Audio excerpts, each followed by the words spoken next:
Yo, what's happening, man? RC the Trackaholic in the building. This is the Cide Show. CIDESHOW. Don't get it mixed up with the S.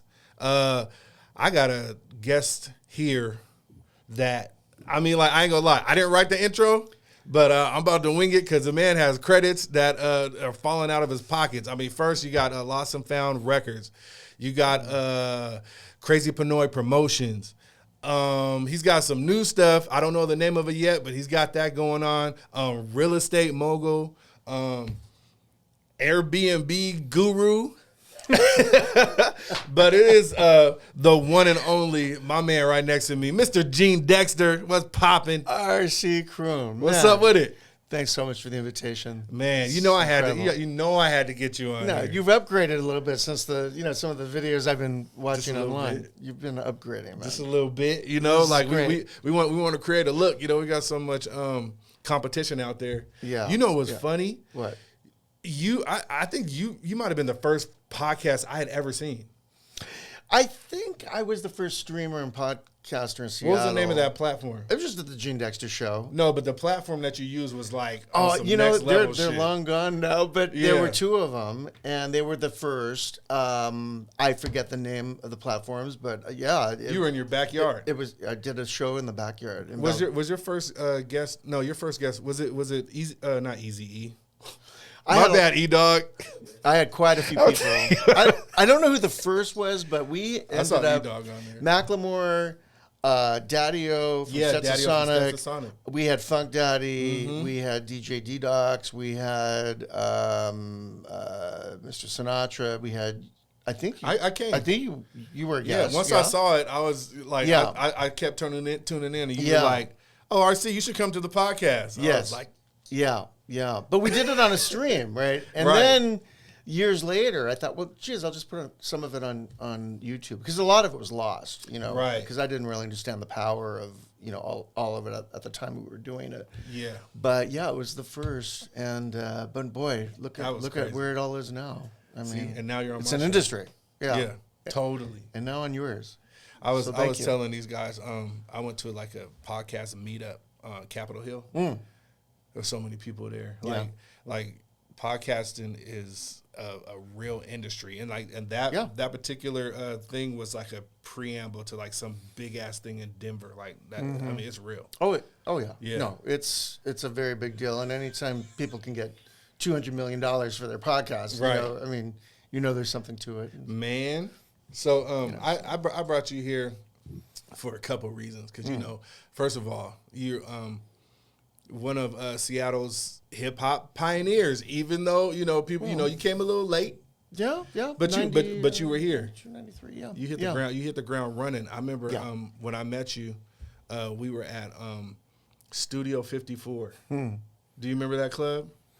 Sheila Locke. Oh, on Washington Street. Yeah. It was in a back alley. So I don't remember. Yeah, it was street. Off of Washington, across from that little comedy place. Okay. Yeah. And you were sitting in a white limo, a Lincoln. Yeah. And so then Silver comes up to the car, and we're just standing by. I think I might have been with Squeak, like because we had a show down there. We were supposed to open for Do or Die. Okay. And they didn't show up. And so we wound up. Of course. Yeah. And I thought I was gonna meet Do or Die, but they didn't show up. And so you're outside in this limo. Yeah. And we're like, who's the white dude in the limo? And then Silver's like, oh, man, that's Gene Dexter, this and that. And I'm like, all right. Yeah, we'll see. So then we'll see. We go over to the limo, and so Silver introduces us to you. And then you say, come on, you guys get in. You guys want to come to my loft? I'm like, man, this white dude. Like, who is it? Just come on. He's going to bite us. And we went to your loft, and we had a ball. Yeah. I left there fucked up. I'm gonna tell you this honest truth. Like, and so you were telling. That's when you told me like where you're from. And yeah. You said you worked at Starbucks. No. I've never worked for Starbucks. No. You just made that up. Well, I hope I didn't say that because I never was. No. But you're from. At that point, I was with a restaurant group called Consolidated, and they had Metropolitan Grill. Okay. Elliott's Oyster House, Union Square Grill. Oh, real deal. And I had like a 15-year association with them. So that's how I was making ends meet while we were trying to develop the music idea. The whole concept of management, promotion, this and that, the other, and supporting Silver Shadow D. Right now, and that's so how did you hook up with Silver? I read about Silver in something called Flavor Magazine. Yeah, which was Mike Clark, Rachel Crick, Amber. Yeah. And I felt that it was a very high quality zine for Seattle, and they had a side column about Silver. That was the first time that I had heard about him, read about him, and then he just came off of this big bumper shoot appearance that was all the talk. I thought, I gotta meet this guy, I really do. And so through various channels, I was able to get his phone number, and I made a cold call. Said, hey, here's who I am, and I'd love to talk with you about the future. Cold call. Yeah. You cold I cold called Silver everybody. Shadow, did you? Everybody. When we first got here. What was that, 1995? At that point, it was a little earlier, actually. It was like 94. Oh, 94. That was right around when DMX came out. Yeah. 94 into 95. But, we felt that there had to be a hip-hop scene from our perspective in L.A., where I'm from. And grunge was just taking all of the airwaves, literally. All the shine on this thing. And I thought, no, there has to be, a scene. But I was so green at it that I didn't even realize that mix, was from here. When that Posse on Broadway, I thought he was talking about Broadway in New York. That's how stupid, I am. Right. I continue to be. Right. But, I thought there has to be a scene. So Rob Williams, who to this day is a business partner, a very good friend of mine, said, we got to get up there. And so that's how it started. I just came up here. I opened a Quest landline and that loft. And we just basically started calling on people. And that's how it started. That takes some guts, man. Well, we were convinced. We were absolutely convinced that this was the market. Really? Because LA has, as the epicenter, everyone's in it, everyone's doing it. I was and I continue to be very, very interested in all things, in underserved and secondary, markets. Right. So with everything I do, everything I do, yes, not just hip hop music. was definitely that starving child. Exactly. That you pay 20 cents a year to feed and clothe.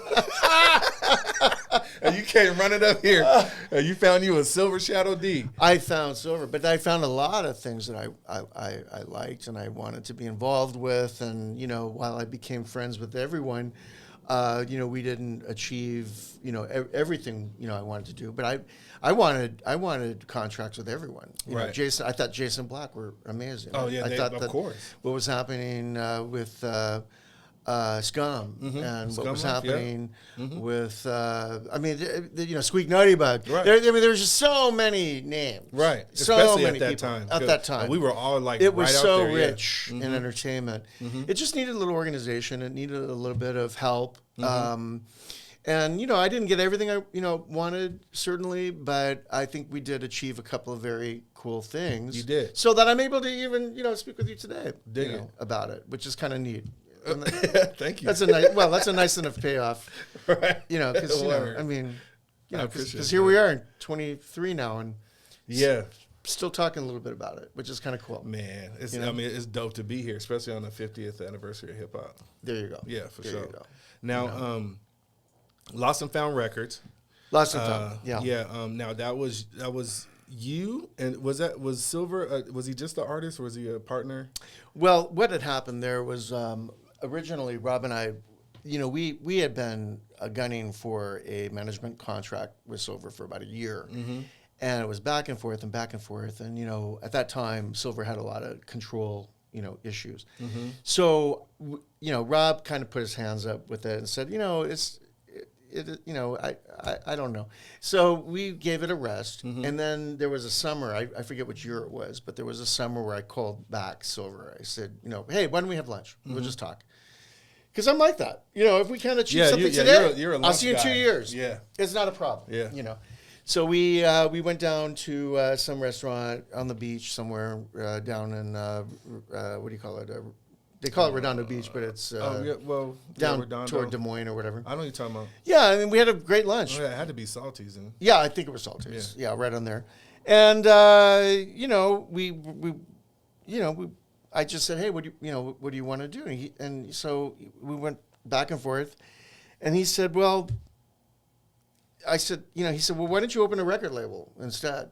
And I looked at him and I said, well, why don't you open a record label? And he said, well, why not? And that's how it started. Okay, that's how that started. Yeah. So All we basically organized it under the umbrella instead of a management contract, a label. Now I didn't know a thing about, anything really. I mean, Man, you could have fooled me because I thought you knew a bunch of shit. Well, I know marketing. I know marketing, You knew promotion, marketing. and I know how to throw a party and Dig have it. fun, right? So that's how that was most comfortable for Silver. So we started Lost and Found. We picked up an investor or two, and we put out 2 albums within the 4-year run. Sleepless, the Bricks. Sleepless I know. and a compilation. Okay, a compilation. Yeah, Gotcha. Okay. yeah. And I learned a lot. I learned a tremendous, bit from that experience, and that is how ultimately I met Nasty Ness. Oh, okay. Was through my work on that record label. Right. Okay. Ness saw that. I was wondering how you guys hooked up. Yeah. He saw that. Silver had actually bridged an appointment, to come in, and then we had a social thing going for a while, and then Crazy Pinoy came along. Okay. And I ran with that for what was that? I don't know, 10? Yeah, you guys 12 had years? you guys had a tight run. You guys It was huge. Yeah. It was absolutely huge, and that was sort of at that point it was a great fit because that dealt simply with the promotional marketing element on behalf of many record labels who had budgets, money, and could pay for the effort, Right. And so for a while I was doing that simultaneously, but supporting Silver and anything else that I could support locally, and making sure that if I can put you on, I'll put you on. Definitely. I mean, I had the That's how you went. I had the honor of being on. I think maybe, if not the only one of very few vinyl releases. You guys, We did, Love? yeah, we did one of the few at that time. Yeah. Yeah. We did Comfy Love, and I forget what was on the I don't remember B it was on side the of back that. side. Yeah. But Yeah. I had to rebuy that joint. I bought 2 of them off of Amazon. Did you really? Yeah, it was like that was about 6-7 years ago. Wow. Yeah, I know they were original. Yeah. They weren't. I don't think they were repressing or anything, but I think somebody just kind of No. But I had to rebuy because I don't know what I did. I lost the other one, but you handed it to me personally. Oh yeah. And I mean, that was my second time being on vinyl because the first one was Squeak. Yeah. So that was pretty cool. Yeah. No, vinyl is very important. I mean, of course, vinyl's back, and I just think the quality's better. And anytime that you can help a real DJ, with your effort to get something out, Yes, then put it on vinyl. you Jeez. got to, And and so- it's coming back too. Oh, huge. Yeah, it's coming back. Oh, yeah, no, it's back. Yeah. No, it's back. Yeah, it's back. It's back. Yeah, so that's a little bit about the Lost and Found thing, and then Ness had a book of business that was kind of crazy. At one point, at any one point for several years, Crazy Pinoy was working maybe 13, 14 albums at Really? once. Yeah, it was a very big deal, and I'm talking I didn't know about that. major records that Yeah, all adults have in their collection, Right. If they like hip hop, Right. R&B, and that was Crazy Pinoy. And we had about between 6 and up to 9 markets that where we would proselytize these projects. right. But Crazy Pinoy was I mean that he dropped me into that shit was everywhere. yeah to put it lightly. Yeah, that was on Ness and his and his relationships and so forth, and And Ness is a force. You know, yeah. in hip hop, I mean, and music, he's a force to be reckoned with. Absolutely, absolutely. You know, and so it was just a great thing to be involved with, and I ran with that, you know, because I knew what it was. I thought this is the most important, next to radio at that time, and some of the television things that were going on. There was Crazy Pinoy, right? And I respected it so much, right? And I feel like we did it justice.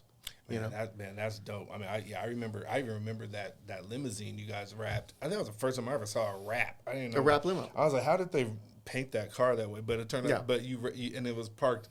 Is that where you stayed? House. Is that you was on 20? Okay, over there. Yeah. After that loft you were talking about, we bought that. Okay. And I in the Crazy Pinoy office went into the basement. Oh, okay. Level. Okay, so we ran it out of there. Okay. Yeah. Yeah, I used to pass that car all the time. Yeah. Well, I felt the car was a promotional tool. It was a staple. Yeah. And so my only it's not even a regret, because G Prez did so much with that car later with his own Air Force One. With his own business. Exactly. But a part of me wishes that also that maybe the rap could have maybe stayed on it or been contributed to the that music experience. Museum, What happened? Did he just throw it in the not garbage? Not just No. It was his first vehicle for presidential. Right. So he ran with it, but then eventually he transitioned into bigger and better things. Right. The SUV market, the buses, and all that. Yeah. So so the car kind of sat. I call it the potted plant over there on 23rd. Yes.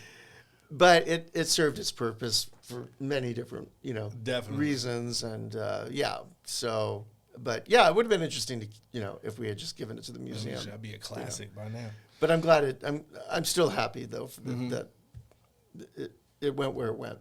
Nice.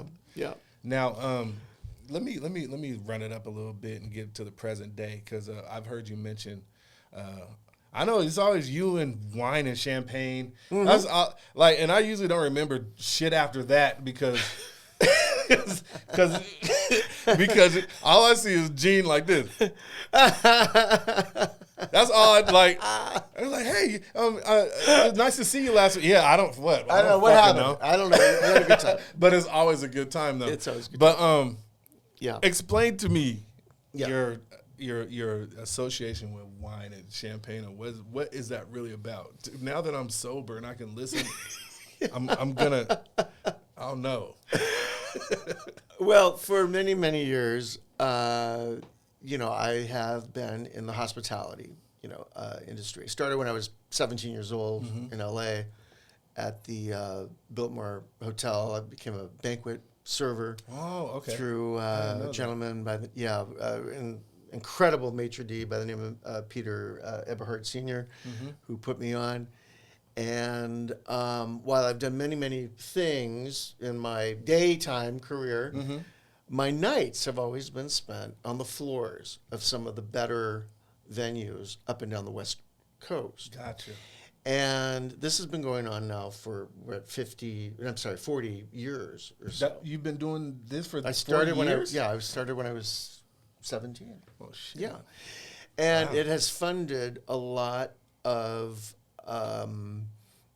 things, a lot of interests that I have.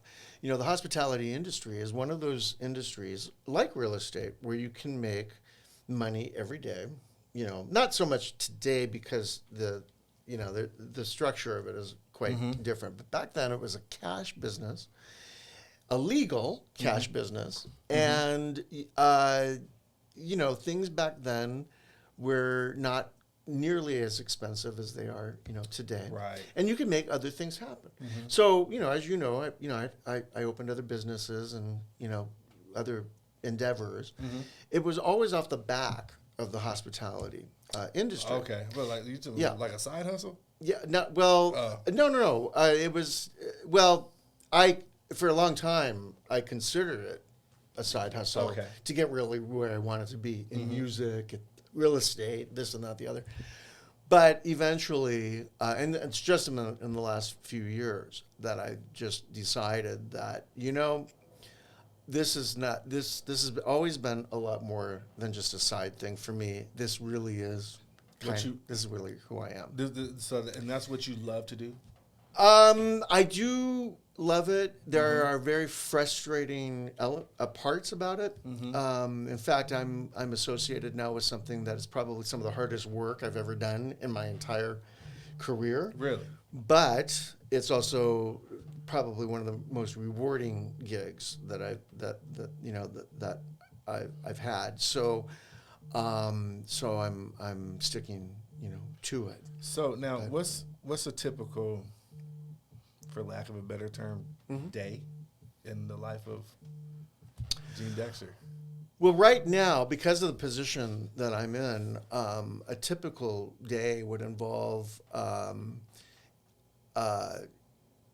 hosting and dinners of very, very, very High. notable, Okay. business, entertainment, creative, people. On any given week, like Thursday, it's an $8,000 dinner. Wow. For a group of lawyers, that kind of thing. And it entails wine pairing. It entails a service level. It entails, having a certain amount of presence in a way where you're not interfering with what they're doing, but they certainly know, that And they're kind of still that they're being taken want. care of. Yeah, exactly. taken care of. And the environment that I'm in now, it's a combination of this unbelievably beautiful, built out, construction, very nice food program, and my wine program. I'm writing the entire, wine list for the group. What's a wine program? A wine program is a combination of both glass pour and bottle selection, covering any focus that somebody wants, This is deep. a focus having to do with what part of the world that you want your wines from, to how it interacts with food. A program is basically a very specific vision about where you want to be, where you want your list and your presentation to be. That's going to complement everything else that's going on, within your venue. That's just and that's a program. That sounds expensive. Yeah. Well, no. Well, see. Okay. Yeah. It can be. Expensive. It can be. But I pride myself on, and especially with the venue I'm with now, I pride myself on showing quality in the glass, regardless of where you're at, because not everyone can do a $500-600 bottle of wine. But if I can show you the three other things as a counterpart to that, wine, Like food. No, wine. Right. Wine. Okay, got it. Yeah, I'll give you a perfect example. Yeah. Like Super Tuscans. Sassicaia is probably one of the most well-known wineries in the world for Super Tuscans. They're blends. Now, not everyone can do $600 a bottle for that. Right. Which is what we charge. So my job is to find similar flavor profiles within the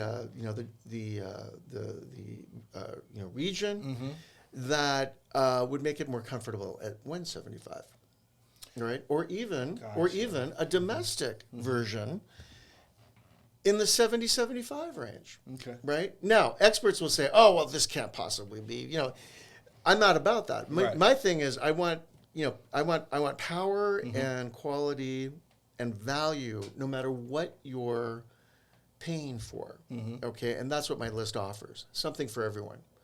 So you just have to read the situation, understand where people, where their comfort level is at, and get them into, a wine that makes it a win-win. So, okay. So your job is really to sell wine, but there's definitely a skill to that.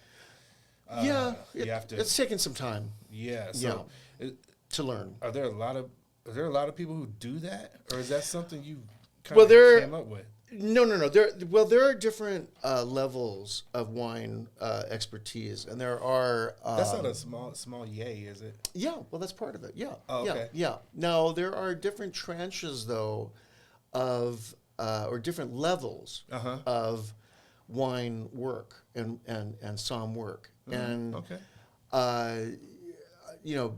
Typically it's what we call 1, 2s, and 3s, right? And just to give you an example how rarefied it is, to be a 3, there's only about 450 people in the world who qualify as level 3s. They've been tested, verified, certified, and what have you through several organizations. But to be a 3, it's a very, very rarefied world, and I'm not a 3. I can tell you that right now. Will you like ever get there or try to? No, I don't think I have the palate okay. for it. My expertise, though, which may be an advantage in some ways, because these guys are totally about flavor profiles, region, soil, the fermentation methods, blah, blah. I mean, they are experts at the creation and the identification of wine. Me, I'm in business as well, right? So for me, it's a balance of how to get to identify a decent wine and to make money for my client and or my venue that anywhere that I'm associated with, and that's kind of the art of it, and that's where I think that my expertise is. Now, how do you test for that? Well, you can't. All you can do is show your IRS tax return. And then they're like, oh yeah, right, come on, and say, okay, that's all right. You can work for you. You can do this, right? So, but that's a far different thing than the the structure of the somm world. Gotcha. If I were being classified as anything, it would be I'm maybe almost a 2.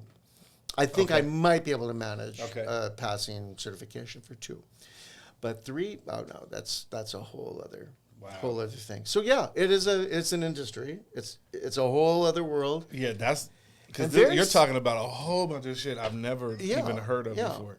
And very similar to the music business in terms of how it works, and how you sell bottles and how you do this and how you do that. To me, it's the same thing as the music business in a lot of ways. Okay. Yeah. So that's that. So I'm trying to word this right. Yeah. Because you talking about $600 bottles of wine, so I'm like, so you can go check out Gene Dexter at the such and such. Like, we probably can't even get in that motherfucker. So you can. Everyone's so where are you? Is it? I'm currently with a South Korean-based luxury hospitality group. Actually, they're a conglomerate in several industries. The hospitality is 18% of their portfolio, but it's a South Korean family, and it's called Lotte, Lotte. Okay. There are 3 locations. We have the old Helmsley Palace in Midtown Manhattan, Seattle on Fifth Avenue, and we just purchased the Monaco Hotel in Chicago. So those are the 3, and there hopefully are more coming. Okay, so how many banks does a motherfucker have to rob to come see you? Well, there are different ways that you can get into the venue. I personally love the lounge and the lounge menu. Okay, and it's fantastic. High-end stuff like. Well, high-end environment, but, I'm not trying to ask average you like every other bar. Okay, I think it would be. I think that's an incredible thing, and it shares the same floor. We're on the 16th floor, as far as the food and beverage. What building venue. You say? It's called the F5 building. It's on Fifth, right next to the Columbia Tower. Columbia Tower. Yeah. That wouldn't happen to be the one. It has like a dome. No, that's not. Yeah, the church. Well, you might be thinking about the United Methodist Church on the corner of Fifth and Marion. Yeah, that was completely renovated and restored to the tune of $40 million by this Lotte group. and Word. that's now a wedding space and event space. Okay, yeah, because I DJ'd an event there like 2 weeks ago. Yeah, I'm you did. Looking, I'm like, Yeah, oh, you did saw- that for DJ Sleepy. Okay, so okay, then that is a play. Yeah, because I booked it. Oh, Sweet's gone. Oh, yeah. Yeah, no, I booked. You booked it? Yeah, I booked it for him. Dig that. Yeah.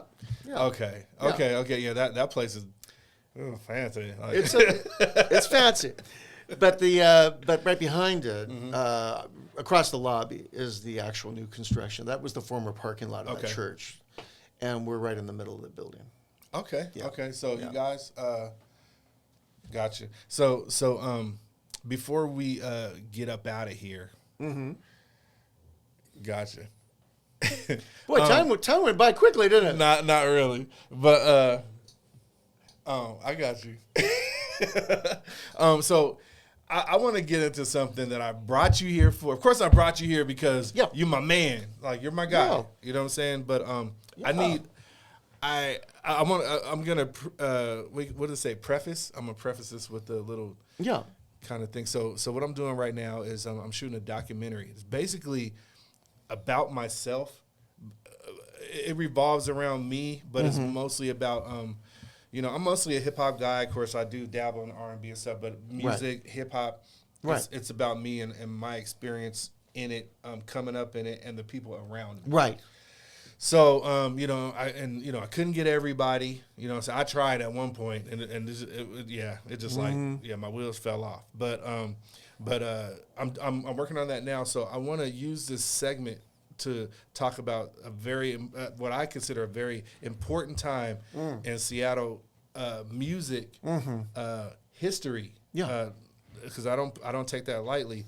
That you were involved in, and I was too, but you tell the story great. So if we could start from the beginning of the Cube 93 debacle or whatever you want, protest or whatever you want to call it. If we could start from the beginning of that, I would like for you to tell that story. Okay. So the protest. Yes. Yeah. Okay. So I'm working with Silver Shadow G and trying to get this music out there, and I didn't I knew that radio at that time was just a much bigger game than I was ever qualified for. Right. But I knew college radio, and I knew how records got put on through certain channels, how you build a record. Definitely. that didn't even have anything to do with radio. Right. So that by the time I got to the radio, I grew up at a time when radio these labels were so good at building records out that by the time I got to radio, it was too late. Why? Right. Because you were in the clubs. Right. You were in the strip clubs. You were every tape deck. You were everywhere. Mixtapes, all this stuff, right? That was already built out, right? Which is part of what Crazy Pinoy was all about. By the time I got to radio, it was kind of like, oh yeah, finally, too late. Right. Not like today, where, it just radio's second. Yeah, it just drops, and that's basically it. But anyway, so how did radio become like? Well, to you? it was brought to my attention that there was a problem, and the gentleman's name is Gordon Curvet. Gordon Curvet, shout out Music to him. Inner City. Yes, right. Music Inner City. So Gordon calls me and says, Jane, they're not playing local music on Cube. Why? They're with all of this stuff going on, there has to be, this is a local, record or radio station, making money off the black community, doing this, doing that, no presence whatsoever. And he got me to thinking about that. I hadn't really, considered it up until that point. He says, I'm doing this protest. And, we got to make a statement and this and this and this. You come, it's going to be front of the station, back when they were in Lower Queen Anne, that first little building. I said, okay, well, I'll come. I'll, just to, if nothing else, just to, lend support and see you and all of that. So I went down there, and I wasn't here nor there about it still at all. But I get down there, and there were a few, kids and protesters and signs and all of that. And Gordon, I think he had a megaphone or whatever. And this guy comes out, who later I find out is from Cube Radio, the programmer. Or whatever. Yeah. And he comes out, and he did something that just kind of really irked me. I'm looking at this guy, and I'm like, okay, you're not really respecting the fact that Gordon has an issue here. And he comes out, and he's holding this iced Starbucks thing, sucking on it, like, Gordon, what's up? What do you want? Like a neighbor mowing the lawn or something. And I just took it really badly. Right. And I spoke up at that moment. I said, "What do you mean, what's up?" He's brought this. He's bringing this to our attention. This whole issue. You're not playing, local music. You're not supporting, the community. And there's a lot of great stuff. In fact, I have an album that I'm trying to, push. So the question is, what are you doing? Yeah. And the guy, well, I'm at a disadvantage because I don't know who you are and this and that. I said, you don't need to know who I am. I'm telling you right now.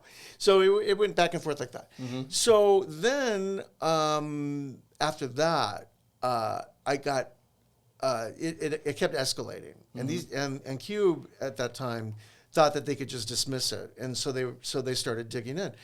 Well, I love good challenges, and so I got with Boss Curtis Ellerson, and Gordon, and so forth, and we started organizing the real protest. Right, and it just kept getting a little bit more and more pressured for Cube, and we did it in very classic promotional style. Yes, I remember. And I did it through a lot of means. I mean, there were methods that no one had ever thought of at that time. Okay, you got to get into that.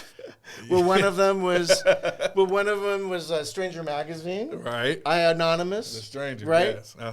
And I put in the I Anonymous, completely put them on blast, and they published it, which made waves. That's so dope. Yeah, we did the whole very classic decal postering thing or whatever. The decals though needed distribution, so we broke into.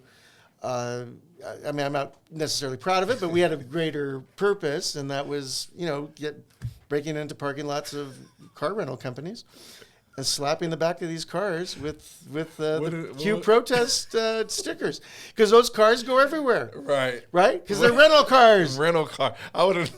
Because they're rental cars. Right. So what was on the decal?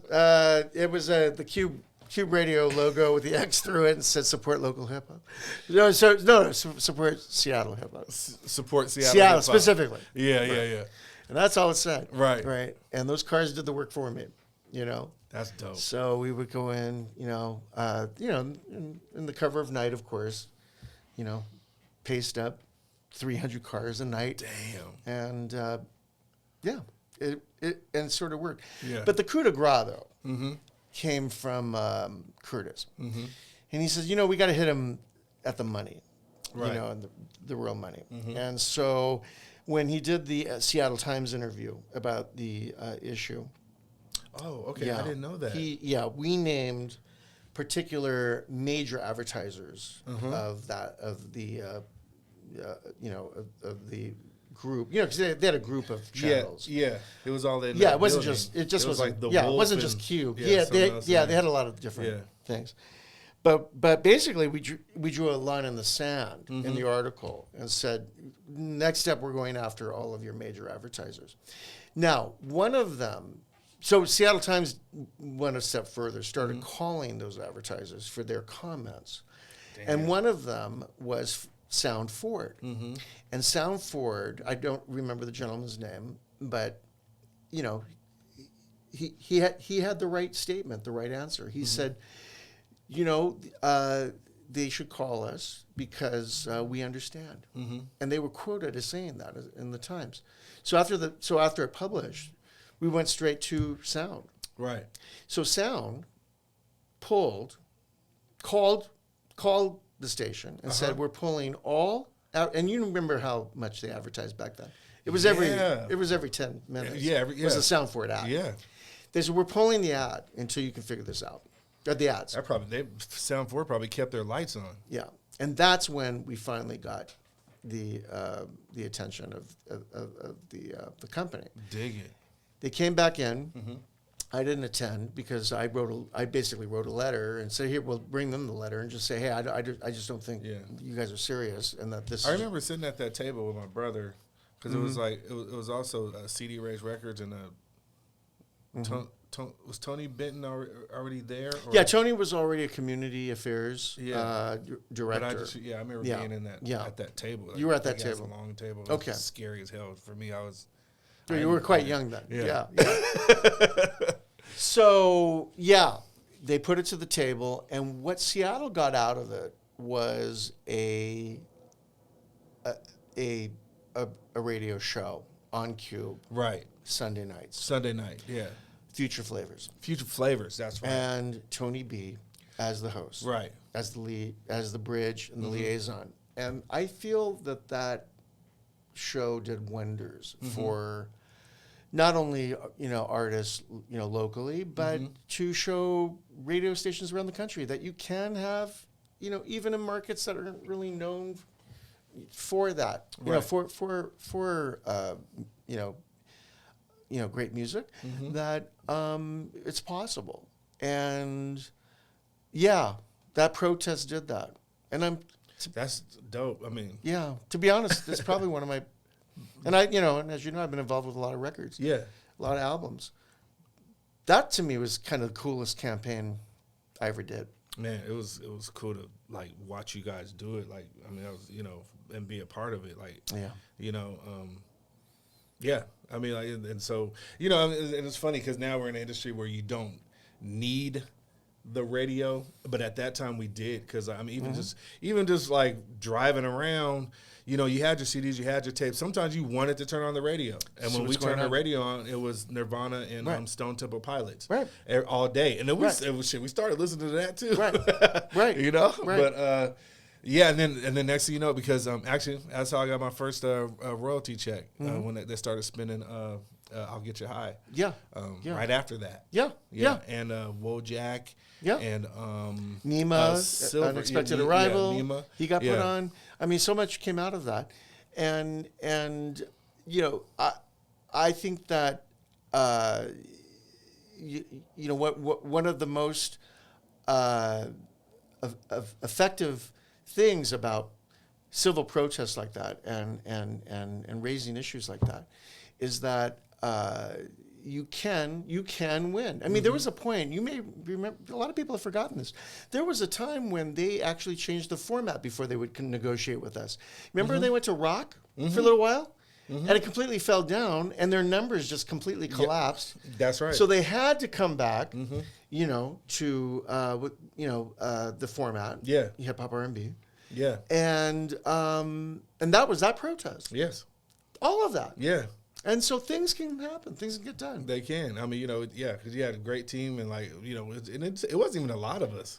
It was just a few. It was a handful. A few hip hop companies or record companies, and we literally had signs standing on the street. I remember like getting together and making the signs at Curtis Ellis's office. And then going out there the next morning and just hitting. Walking in a circle in front of the building. Like, I was like, I can't believe I'm doing this shit. But it worked. So that's the story, man. That's what happened. If y'all didn't know, now you know. Real talk, man. Gene, I just want to tell you on behalf of the Cide Show, thank you so much for coming up here. Thank you. I'll run into you, and it's on like Donkey Kong, like real talk. Like last time I saw you was at a Prez's house, and I don't remember that shit either. But we had a good time. That was a good night. Well, you gotta celebrate every day, every occasion, because you just don't know. For sure. That's you true. just don't know, when or how, and it's you got to make every day a party, man. Man. Man, that's a great way to end on that note. Yes. We up out of here.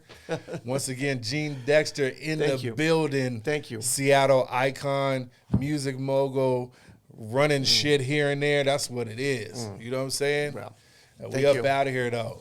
All right. Peas and carrots. Take care.